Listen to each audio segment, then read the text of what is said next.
Hi, I'm Terry Trumbull. Welcome to Breathe California TV. Breathe California is the lung health organization for the state of California with 6 different chapters. Our chapter covers the San Francisco Bay Area out of Park Avenue in San Jose, 1469. If you ever want to learn anything about your lung health, just go see us at lungsareus.org. Today we're talking with Chelsea Busick, who took a class from me last semester and is the first student I've ever had in 19 years who kept saying, sorry, I got to miss a class, I'm going off to a protest rally. I think Chelsea proves that you make a difference. Let's see if she can explain herself in the next half hour. See you in 30 seconds.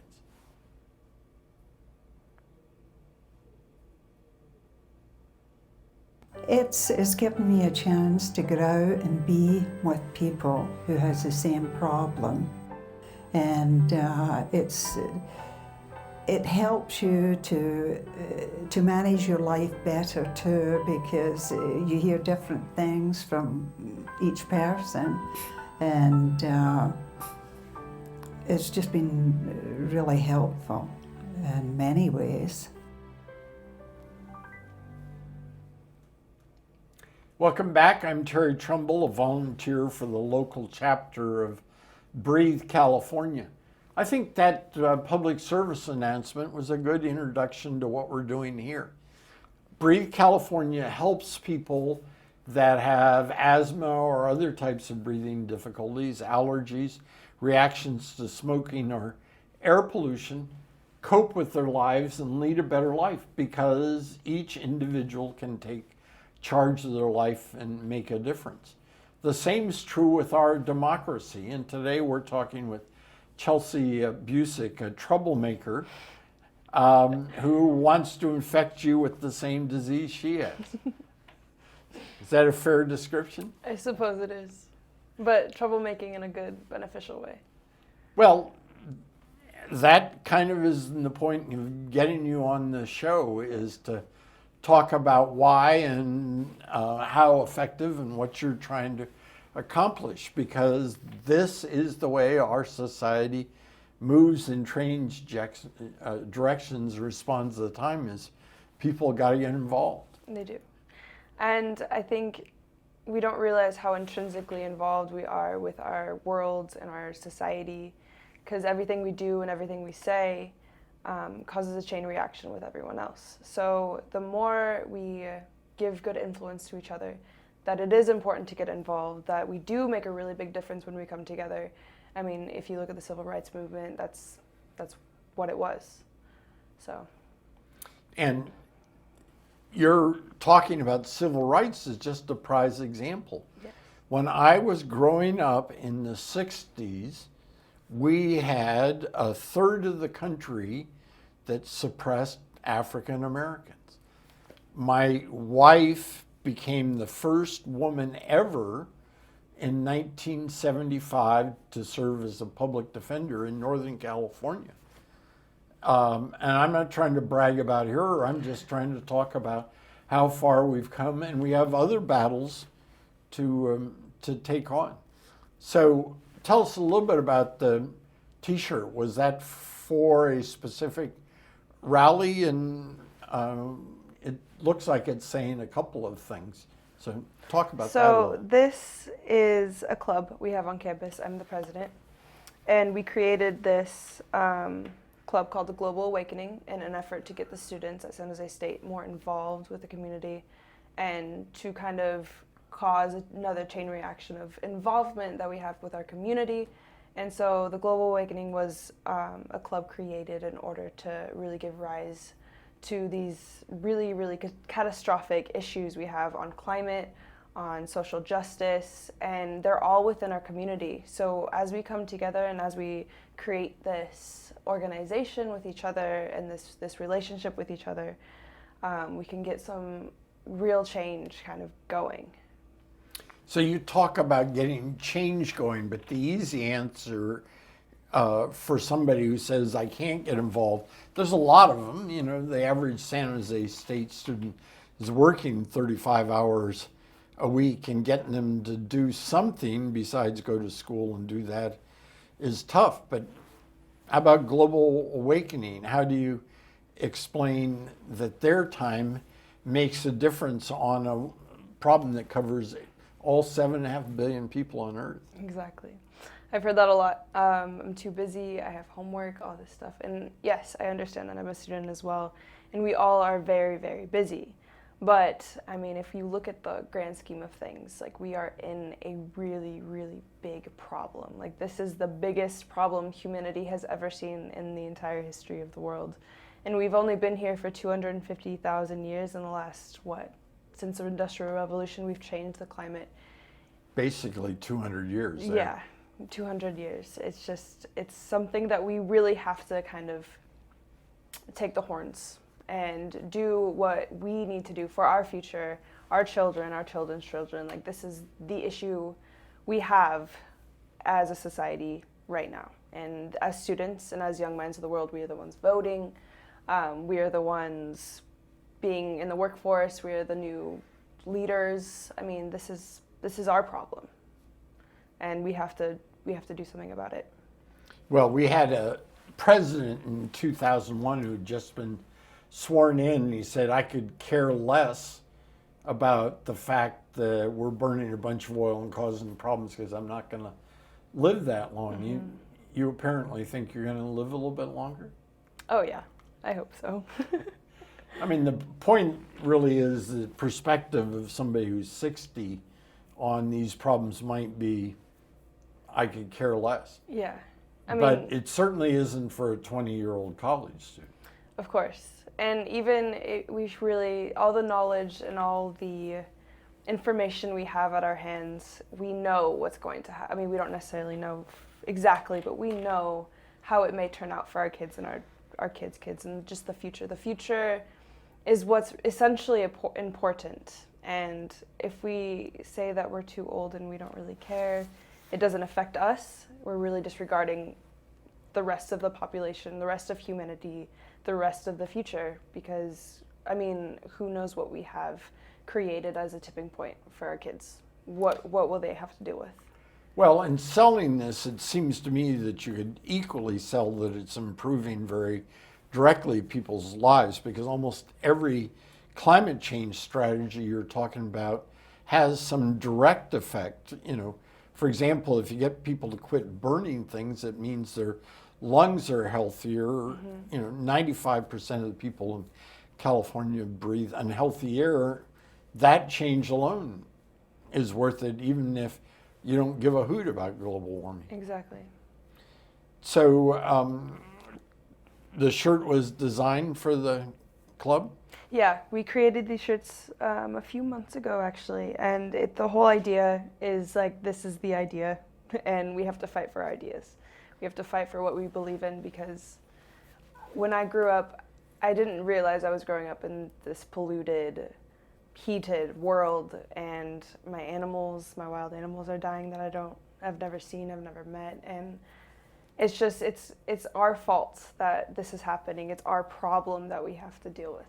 And to just disregard our ideas and our values and our nature for, like, the greed or for companies that are destroying is something we need to directly. So my interpretation is that you have a bulb, which is brightness, mm-hmm. The idea that we can think up things, and the clenched fist in the center is something that actually originated at San Jose State with, they didn't come up with it, but they made it famous in the 1968 Olympics. And anybody watching this, you ought to go to the center of campus where there is a statue of the two San Jose State 440 runners who came in first and third in the Olympics and protested discrimination against African Americans that way. So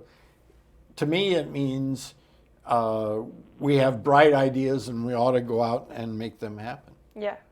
San Jose State campus is a very historical place. I mean, it breeds a lot of history.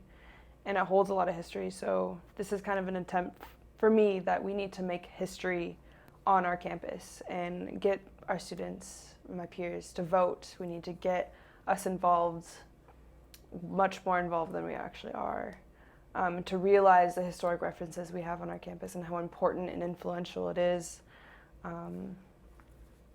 Yeah. So I first voted in 1966, and 70% of adults voted then. Jerry Brown got elected in November of 2014, and 19.2% of adults voted, and only 8% of those under 30. So what kind of things are you doing to pump up the activism of people, particularly in your own age bracket? So we call ourselves the Global Awakening because we're kind of an information source. We're a route to get people, because you're not going to vote if you feel like it doesn't matter. And of course it matters, first off. Second off, you need to know the problems that you're faced with. And so we kind of give light to the issues that we have to deal with. And what we're voting on in this next election is who's going to kind of deal with this climate change problem that we have. And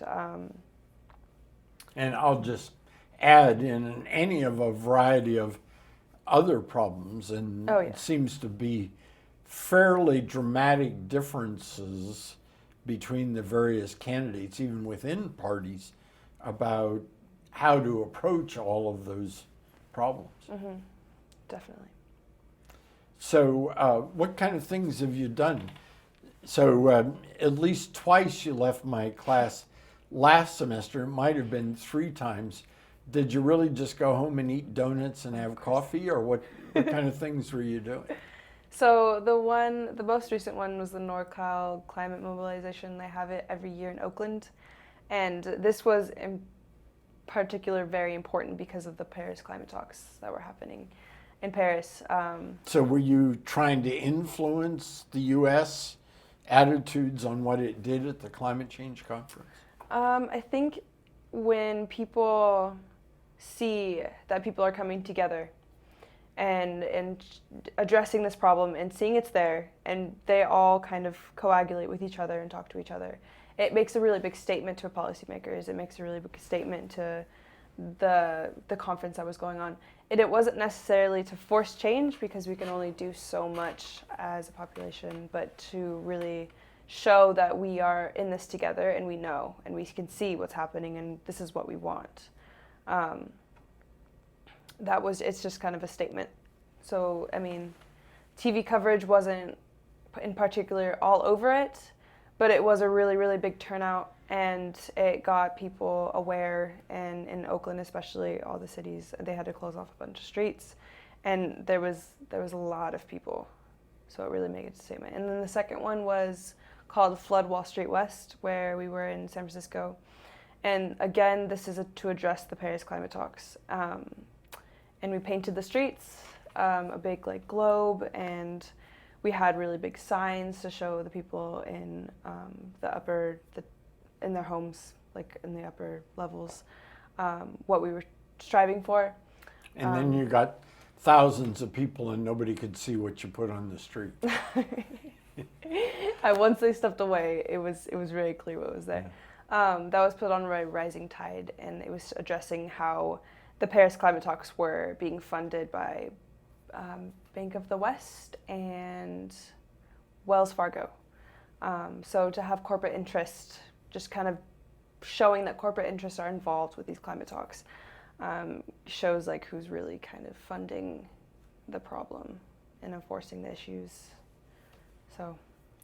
So in 1973, I talked with a local assemblyman named John Vasconcellos, later a state senator. He was in office for 34 years, and he said, when I get one letter, I consider it to represent 1,000 people. And what Chelsea is trying to do is get all of us to get engaged in whatever your policy is that you think government ought to do. You'd be amazed how they respond. So we're going to watch another public service announcement and talk to more with Chelsea about why you make a difference. The nice thing about Better Breathers Club is we go in and there's other people sitting around with oxygen. It's almost a relief that everybody looks the same in the room. It's a funny thing to say, but it's a good feeling. Breathe California means having resources available to us that will help guide us and make our lives easier.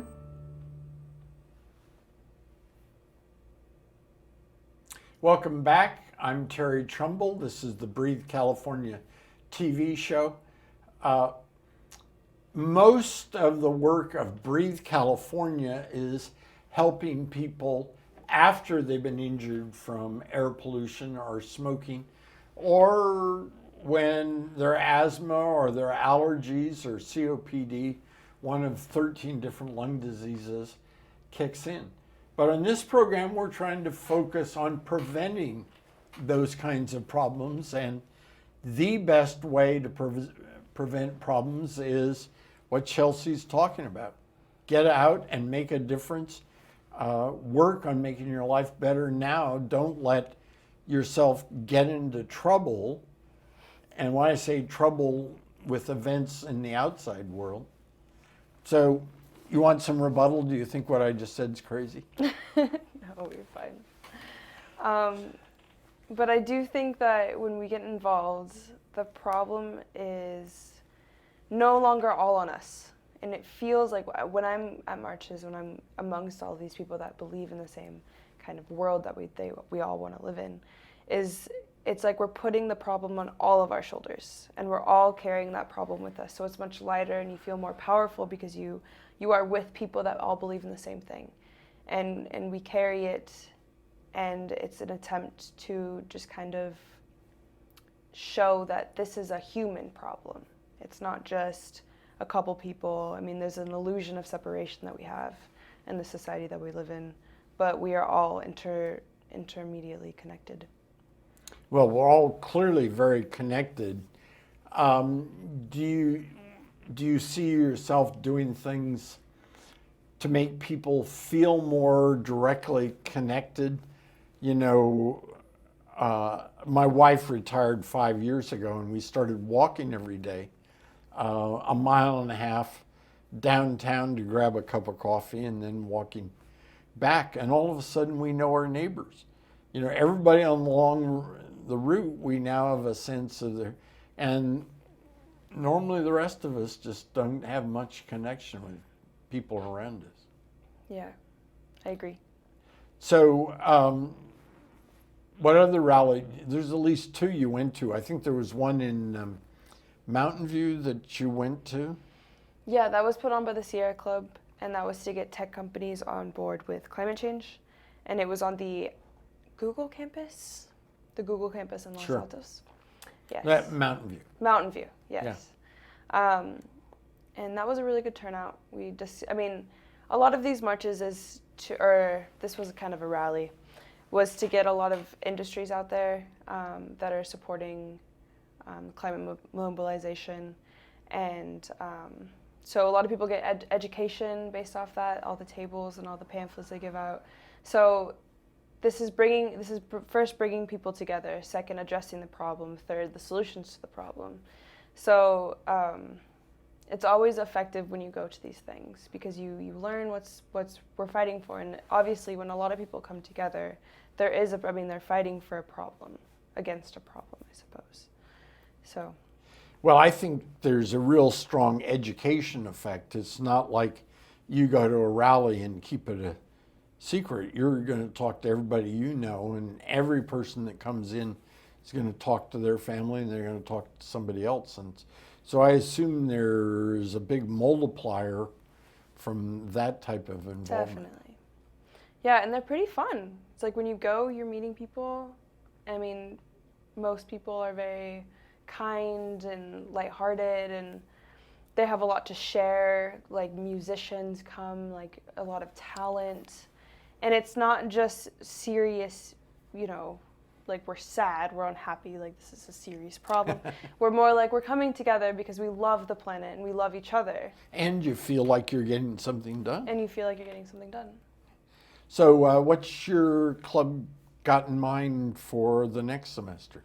Good question. We are working on that right now. But we're planning on a documentary screening and an open mic and a couple more events. But we're going to get them out there on our Facebook page and our Instagram page. Well, I hope you guys get involved. The Environmental Resource Center in the Environmental Studies Department in the last 5 years has really resuscitated Earth Day on April 22nd, and I hope you guys at least set up a table there. And anybody in our audience, just come down on, I think it's a Thursday, April 22nd, and right in the main drag through campus. When I say main drag, it's a pedestrian mall. There's a whole bunch of tables set up for people to get involved and things to do and learn. Breathe California goes there and shows people a lot of things. Yeah, we'll definitely be there. Yeah, great. So what are you majoring in? Environmental studies. Well, that sounds like a major with a lot of wacky people. Yeah, we're all crazy. So what do you hope to do with it? I sound like The Graduate from 1968. Everybody in college is, what are you going to do with it? You know, that's a really good question. And I say this to everyone that asks me that, is I will not be in an office. You will not find me in an office. And I plan to do a lot of field research and go to the oceans and experience the wildlife out there and go to the rainforest and do my part in this world by experiencing it and coming back with a lot of knowledge to my peers and my family and my friends. And yeah, I haven't found a place, but I guess I'll find my place. Well, the outdoors has so many things that are needed to preserve or protect or restore it. You know, an example is we're converting all those salt ponds in the South Bay back into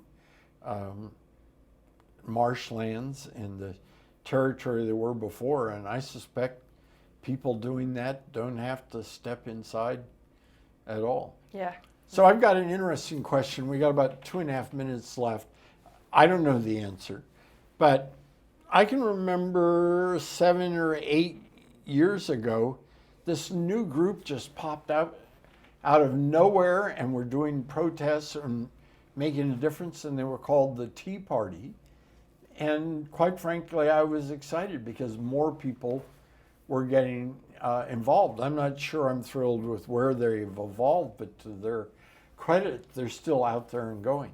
So you and I were talking about this is in 2007-8 under President Bush, we had this horrible collapse of the finance industry, and shortly thereafter, through 2009, Occupy did much the same thing. You got any ideas on why Occupy disappeared, but Tea Party is still around? I feel like it lost momentum because things weren't changing. But I think just the same thing with Cesar Chavez. Once it started losing momentum, people started, drifting away from it and going back to their own lives. But he kept going and he starved himself. So, and then after that, it created the change. But just the momentum, it had to be on for longer. It had to be years. Like it's not an easy battle, and it's not something you can win easily.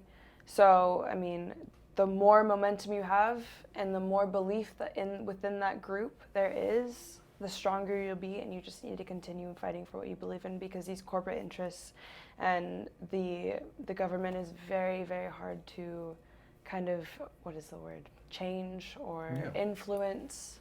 So as people, this is our life, this is our world, we have to take a stand for what we want. And it's not something that's very simple. And it requires persistence. Yeah. You got to have events and continue to let people in government and everybody know that there are people that care. Exactly. So to comment a little bit further, my view is our world is changing like crazy, and we all know that. But that means our institutions and how we respond to problems has got to change. There's a scene in the American President where he says, wishful thinking that somehow we're going to return to 1880 when it really wasn't that good either. I mean, the fact is people live better now than they ever have. There isn't some wistful period in the past to go back to. But if you're not pushing for change, it isn't going to happen. Exactly. So we're about out of time. What do you want people to do? They've been watching you for a half hour. What would you like them to do? Well, to get involved with us, you can go on our Instagram page. It's SJSU Global Awakening. And then our Facebook page is the Global Awakening Club SJSU. But I really, really want people to get involved. I want people to realize that they're intrinsically involved with these decisions that are going to be made in the society that we live in. It's not just someone else's problem, it is our problem. And it's going to be our kids' and our grandkids' problem. So we have to stop it now. So here at Breathe, California, where I'm a volunteer, we know that each and every one of us can make a difference in our own lives by the way we manage our health. Well, we have an external world as well, and I think Chelsea is just a wonderful example of getting out there and make a difference to change things around you. Your politicians are so eager to hear from you. You just got to get out there and make some noise. Any last thing you want to work in with about 10 seconds left? Fight for what you believe in. You have to fight for what you believe in. So we've been talking with Chelsea Busick. We hope you agree with her. Get out there, register to vote, participate, and make a difference in your life. See you next week.